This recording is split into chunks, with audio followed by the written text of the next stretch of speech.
Hello दोस्तों। Good evening. Good evening सभी को। सभी लोग लाइव आ जाएं जल्दी जल्दी। सभी लोग लाइव आ जाएं एक बार। सभी लोग लाइव आ जाएं।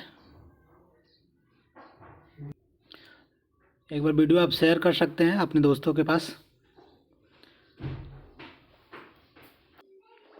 जैसा कि आपको पता है कि आपके पीईटी के एग्ज़ाम की जो सिलेबस आ गए उसके अनुसार अब नया हिंदी का सिलेबस के अनुसार हिंदी पढ़ाया जाएगा। जी, आपको पता होगा। जी गुड इवनिंग। गुड इवनिंग सभी को। एक बार सभी लोग जुड़ जाए फिर वीडियो शुरू करते हैं। जल्दी से जल्दी सभी लोग जुड़ जाए। अगर वीडियो अच्छा लगे तो एक बार वीडियो को आप लाइक कर सकते हैं, अपने दोस्तों के पास शेयर कर सकते हैं। अगर चैनल सब्सक्राइब नहीं किए तो ज़रूर चैनल सब्सक्राइब कर लें। टारगेट भी था जैसे 2.0। चलिए फिर शुरू करते हैं। जैसा कि पता है आपको कि हिंदी पीईटी का जो सिलेबस आ गया है उसमें जो महत्वपूर्ण 9 चैप्टर जो दिए हैं, संधि, विलोम, पर्यायवाची, एक शब्द, लिंग, विभिन्नार्थक शब्द, मुहावरे, लोकोक्तियाँ, अशुद्धियाँ और लेखक तथा उनकी रचनाएं, ये महत्वपूर्ण 9 चैप्टर दिया है इस सिलेबस में। बस यही चैप्टर आपको पढ़ना है। तो उसमें जो पहला चैप्टर आपकी संधि, उसकी शुरुआत आज करने जा रहे हैं। संधि एक बहुत ही महत्वपूर्ण चैप्टर होगा। आपके जो 5 प्रश्न आएंगे पीईटी में हिंदी के, उसमें से संधि से रिलेटेड 2 या 3 प्रश्न देखने को मिल सकते हैं। तो चलिए फिर आज नया चैप्टर शुरू करते हैं। शुरू होगा आज चैप्टर आपका कौन सा? तो संधि। एक बार सभी लोग वीडियो लाइक कर दें। चलिए फिर शुरू करते हैं संधि। धन्यवाद सभी को जिन्होंने वीडियो लाइक कर दिया। संख्या अपनी आप लोग बढ़ा लीजिए। 4 बजे हिंदी की क्लास चलती है जो कि पीईटी के एग्ज़ाम को ध्यान में रख के क्लास चलाई जा रही है। नए सिलेबस के हिसाब से नए तरीके से क्लास चलेगी। उम्मीद करते हैं आपको अच्छा लगेगा क्लास। अपनी तैयारी की बेहतर दिशा देने के लिए हमसे जुड़िए शाम को 4 बजे हिंदी की क्लास में। चलिए संधि देख लीजिए। संधि किसे कहते हैं? 2 समीपवर्ती वर्णों के मेल से जो विकार या परिवर्तन होता है उसको संधि कहते हैं। ये लाइन देख लीजिए। जो 2 समीपवर्ती वर्णों के मेल या विकार से जो शब्द बनता है उसको संधि कहते हैं। संधि में पहले के अंतिम वर्ण, मतलब 2 शब्द अभी बता रहे हैं, देख लीजिएगा। संधि के पहले शब्द के अंतिम वर्ण और दूसरे शब्दों के आदि मतलब प्रारंभ वर्ण के मेल से होता है संधि। मान लीजिए यहाँ पे देख लीजिए, उदाहरण देख लीजिए। देवालय दिया है तो देवालय का व और आलय का प्रथम वर्ण मिल के यही दोनों शब्द जो होगा वो विकार उत्पन्न करेगा, उसको संधि कहेंगे। देख लीजिए, जैसे देव प्लस आलय देवालय हो जाएगा। जगत प्लस नाथ जगन्नाथ हो जाएगा, जगन्नाथ हो जाएगा। मन योग, ये विसर्ग संधि है आपकी, इसमें मनोयोग हो जाएगा। तो ये थे संधि के कुछ महत्वपूर्ण उदाहरण। समझ सकते हैं आप इसको कि संधि किसे कहते हैं। 2 समीपवर्ती वर्णों के मेल या से जो परिवर्तन होता है या फिर जो विकार उत्पन्न होता है उसको संधि कहते हैं। उम्मीद करते हैं संधि समझ में आ गया होगा कि संधि किसे कहते हैं। 2 शब्द मिलते हैं, उसके जो 2 शब्दों के जो वर्ण मिलते हैं, जो प्रथम शब्द का लास्ट वाला वर्ण और द्वितीय शब्द जो होगा उसका प्रथम वर्ण मिलके संधि बनाता है। देख लीजिए, देवालय का देव और आलय का आ मिलके देवालय बना रहा है। जगत का तो जो लास्ट है और नाथ का जो न मिलके जगन्नाथ बना रहे हैं। ये जगन्नाथ कैसे हो रहा है वो आगे आप जब विसर्ग व्यंजन संधि पढ़ेंगे उसमें समझ में आएगा। मन योग मिलके मनयोग बनाते हैं। तो ये संधि है। संधि के नियम कुछ देख लेते हैं क्या क्या है। संधि के नियमों द्वारा मिले वर्णों वर्गों को फिर मूल अवस्था में ले आने को संधि विच्छेद कहते हैं।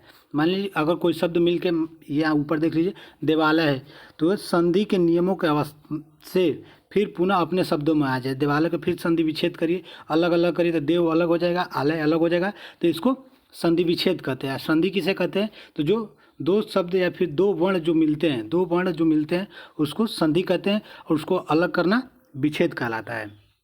संधि विच्छेद कहते हैं उसको। संधि के भेद देख लीजिए। संधि 3 प्रकार की होती है। कौन कौन सी? तो स्वर संधि, व्यंजन संधि और विसर्ग संधि। ये 3 मुख्य आपकी जो संधियों के प्रकार है उसको अभी आप विधिवत पूरे व्याख्या के साथ पढ़ेंगे। उम्मीद करते हैं कि ज़रूर अच्छा लगेगा। अगर अच्छा लग रहा हो, अभी तक वीडियो अच्छा है, तो एक बार आप वीडियो को ज़रूर लाइक कर दें। चलिए फिर देख लेते हैं कुछ महत्वपूर्ण पॉइंट उससे रिलेटेड है, उसके बाद से स्वर संधि देखेंगे। एक आउटलाइन आपको धीरे धीरे बताते रहे हैं कि स्वर संधि किसे कहते हैं, व्यंजन संधि किसे कहते हैं, विसर्ग संधि किसे कहते हैं। थोड़ा तो एक एक लाइन में देख लीजिए, फिर आगे डिटेल से चर्चा करेंगे सब पे। तो संधि का पहला वर्ण यदि स्वर वर्ण हो तो स्वर संधि होता है। जैसे नव प्लस आगत, तो देख लीजिए नवागत संधि का पहला वर्ण क्या है, तो व है और अ है। अ स्वर वाला है, वह भी स्वर वाला है, तो इसलिए ये स्वर संधि होगा। जिसमें स्वर देखने को मिले उसको स्वर संधि कहेंगे। व्यंजन संधि देख लीजिए, संधि का पहला वर्ण यदि व्यंजन वर्ण हो तो व्यंजन संधि होगा। जैसे वाग प्लस ईस, बागीस, संधि करने का पहला वर्ण क है, देख लीजिए, जो कि व्यंजन वर्ण है। इसलिए ये जो पहला वर्ण हो उसी के आधार पर हम संधि की मतलब जो पार्टीशन करेंगे, उसको डिवाइड करेंगे कि हाँ पहचानेंगे कैसे।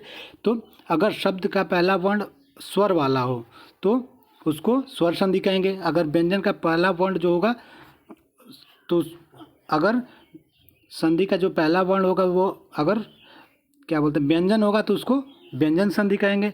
अगर विसर्ग संधि हो, संधि का पहला वर्ण यदि विसर्ग युक्त हो तो उसको विसर्ग संधि कहेंगे। जैसे मन प्लस रथ, मनोरथ, संधि का पहला वर्ण न, जो कि न पे अ का जो लगा है उसको विसर्ग कहेंगे, तो इसलिए यह विसर्ग संधि होगा।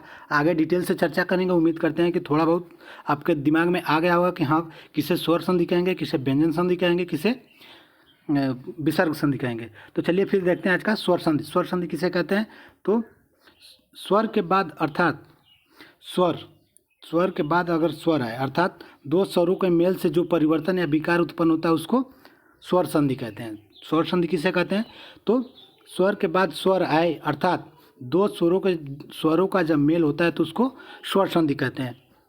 परिभाषा क्लियर हुआ स्वर संधि का? उम्मीद करते हैं क्लियर हो गया होगा परिभाषा स्वर संधि किसे कहते हैं। उससे उदाहरण को देख लीजिए, सूर्य प्लस अस्त, तो सूर्यास्त होगा। यहाँ पे उसका संधि विच्छेद करेंगे और जब संधि करेंगे तो सूर्य और प्लस अस्त का। तो अगला उदाहरण देख लीजिए, महा प्लस आत्मा। महा का देख लीजिए, यहाँ पे आप यहाँ पे महा में लास्ट में आ है और प्लस यहाँ पे आत्मा में आ है, तो ये दो स्वरों के मेल को क्या कहेंगे, स्वर संधि कहेंगे। यहाँ पे भी देख लीजिए, सूर्य में लास्ट में अ आएगा और प्लस ये अस्त में अ है, तो अ प्लस अ मिल के आ हो जाएंगे, तो ये स्वर संधि होंगे। उम्मीद करते हैं स्वर संधि समझ में आ रहा है। स्वर संधि के भेद अब देख लेते हैं क्या क्या होगा। स्वर संधि एक बार समझ में आ गया तो एक बार जरूर आप कमेंट कर दें कि हाँ सर स्वर संधि समझ में आ गया। स्वर संधि किसे कहते हैं, तो स्वर के बाद स्वर आए अर्थात जब दो स्वर मिले अर्थात उनसे जो विकार उत्पन्न होता है उसको स्वर संधि कहते हैं। स्वर संधि के कितने प्रकार होते हैं, तो 5 प्रकार होते हैं। सबसे महत्वपूर्ण स्वर संधि होता है। यहाँ से रिलेटेड बहुत प्रश्न आते हैं, बहुत ही महत्वपूर्ण टॉपिक होगा आपका स्वर संधि। संधियों में सबसे ज़्यादा महत्वपूर्ण होता है स्वर संधि, इससे रिलेटेड अधिकांश प्रश्न पूछे जाते हैं। स्वर संधि के 5 प्रकार कौन कौन से हैं देख लीजिए, दीर्घ संधि, गुण संधि, वृद्धि संधि, यण संधि। यहाँ पे थोड़ा सा मिस्टेक हो गया है, देख लीजिएगा, यण संधि। उसके बाद से अयादि संधि जो कि 5वां होता है। तो ये प्रमुख 5 प्रकार है स्वर संधि के। इससे कुछ देख लीजिए, नियम नोट जो भी दिया है उसको एक बार आप लोग देख लीजिए। आ ई उ को दीर्घ संधि कहते हैं, अ ए और ओ को गुण संधि कहते हैं। अगर किसी शब्द में बीच में जो आता है आ जाए, बड़ी ई आ जाए, बड़ा ऊ आ जाए तो उसको दीर्घ स्वर कहेंगे, दीर्घ संधि कहेंगे। अ ए और ओ आ जाए तो गुण संधि कहेंगे। ए और औ आ जाए तो उसको वृद्धि संधि कहेंगे।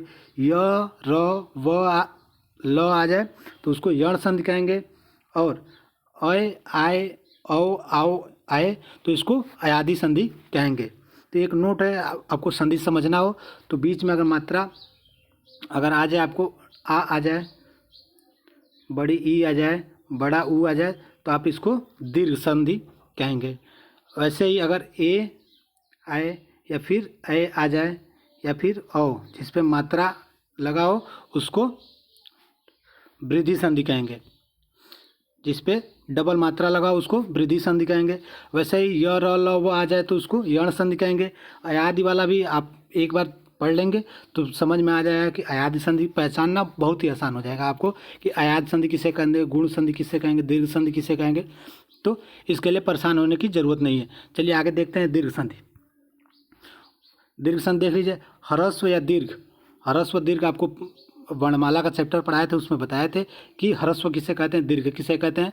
तो चलिए आगे देखते हैं। ह्रस्व या दीर्घ, अ ई उ के पश्चात क्रमशः ह्रस्व या दीर्घ अ ई उ स्वर आए तो दोनों को मिलकर आ ई अथवा उ हो जाता है। ये दीर्घ संधि का उदाहरण नियम है कि दीर्घ संधि कैसे बनते हैं।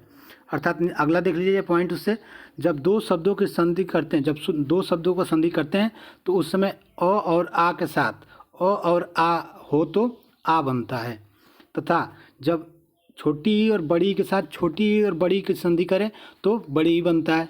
जब बड़ा ऊ, छोटा ऊ और बड़ा ऊ के साथ छोटा ऊ और बड़ा ऊ का संधि करते हैं तो बड़ा ऊ बनता है। तो उम्मीद करते हैं समझ में आ गया होगा ये लाइन। इसी से शॉर्ट फॉर्म में अगला जो लाइन आ रहा है वही होगा। देख लीजिए क्या है, तो अ और आ होगा। संधि में अगर कोई वर्ण हो तो संधि कर रहे हैं आप, अगर वर्ण में अ हो या फिर आ हो और उसके साथ अ या फिर आ जुड़ता है तो उसको बड़ा आ बन जाता है।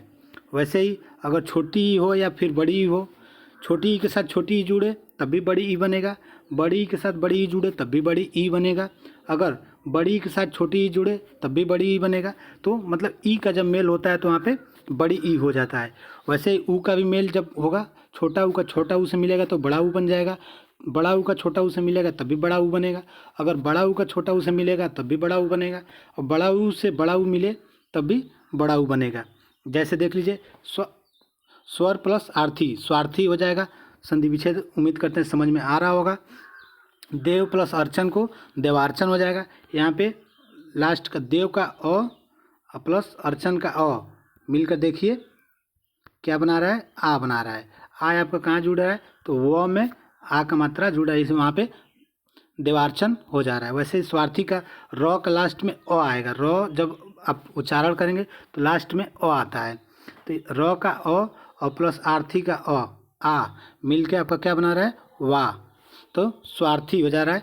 वैसे ही समझ सकते हैं कि इसका मतलब क्या दिया है, इसका मतलब समझ सकते हैं। वैसे ही अभी आगे एग्जाम्पल आपको मिलेगा, उससे पूरा आपका जो भी परेशानी होगा अगर।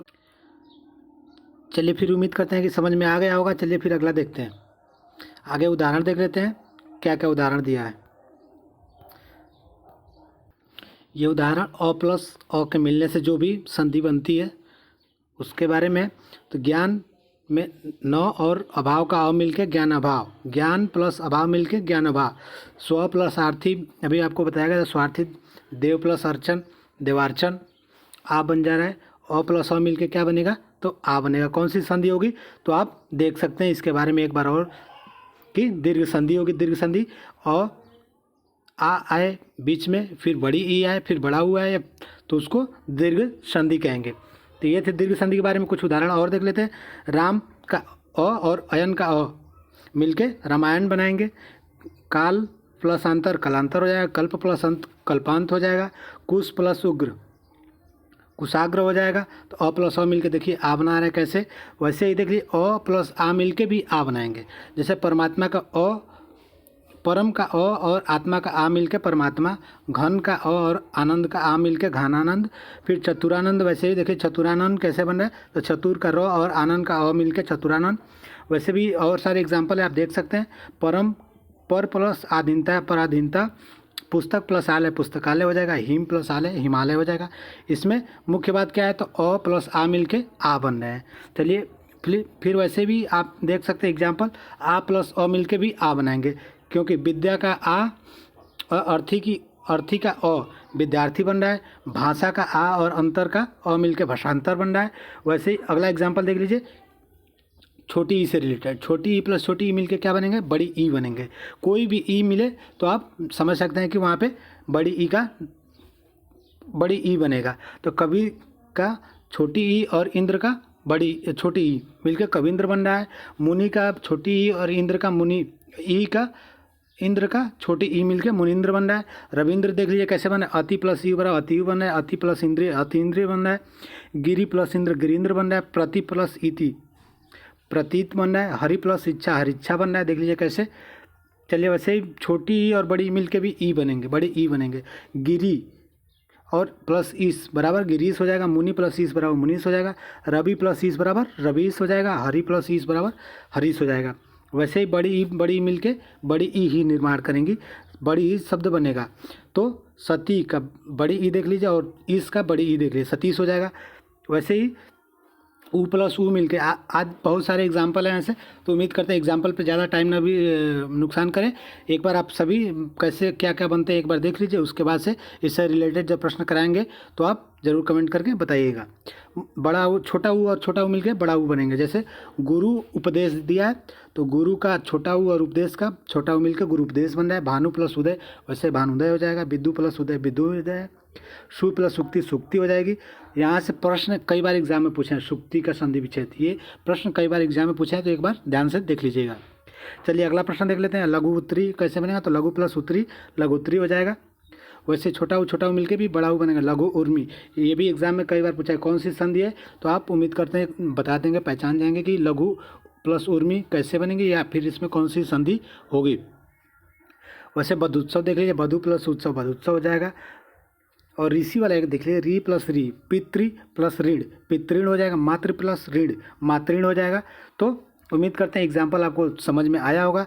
एक बार एग्जाम्पल समझ में आया तो एक बार कमेंट आप कर सकते हैं कि हाँ सर एग्जाम्पल अच्छे लगेंगे, समझ में आ गया आपको।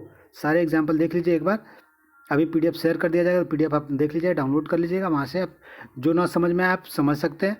और उम्मीद करते हैं आपको दीर्घ संधि में कोई अब परेशानी नहीं होगी।